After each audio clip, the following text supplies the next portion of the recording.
بسم الله الرحمن الرحيم والصلاة والسلام على أشرف المرسلين. اللهم صل على سيدنا محمد وعلى آله وصحبه وسلم. السلام عليكم ورحمة الله وبركاته. halkan waxaynu ku soo gudbinaynaa maaso kooban oo la yiraahdo geestaada qabo oo tilmaan guusha iyo khayrka.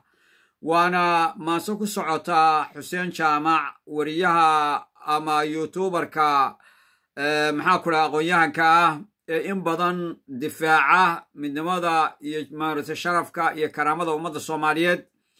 ayuu wuxuu soo duubay clip uu leeyahay ulduufkii ku dhacay SSC Khaatumo, isagoo ka xun magaca cusub iyo calanka cusub iyo maxaa ku dhaca dareenka muujinaya.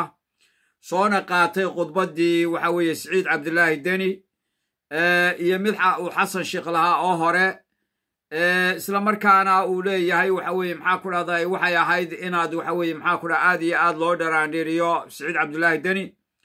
marka insha Allah maasadan kooban baynu kaga jawaabaynaa insha Allah. gobonimadu ina jaamco waa go'aan adage, gafaf yare haddii ay dhacaan maaha guulseege. wixii gacalka soo maray nin oginama gariifeene, gefka kuma tilmaamen halkan galabta joognaaye. waa gacal cun waxaad moodaysaa guuldarriyahooge. geedigani wuu soconayaa guulle idankiise. gobonnimada waa u dhimanaynaa goorya ayaane. waa geesinimo inaanu nahay maamul goboleede. waxaan gaadhi doonaa sanaa gooshka noo xigae. waxa aan u go'aynaa midnimo gacalka Soomaali. madaxweynaha guud haddaan talada gaadhsiinay, haddii aanu nidhi geesta qabo ogayiga daafac, ninkii nala gartaa waa wuxuu guul ku helayaaye. kii kalena waa shay ka go'an oo u gooni yahay. ma gefine Xuseen waxay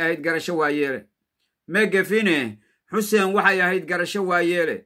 gobonnimadu meeshay jirtaba waanu gelaynaaye. gogol ay ninkii waayihiiyo danigayaysiiso. waa geesi baan odhan kara aan gabood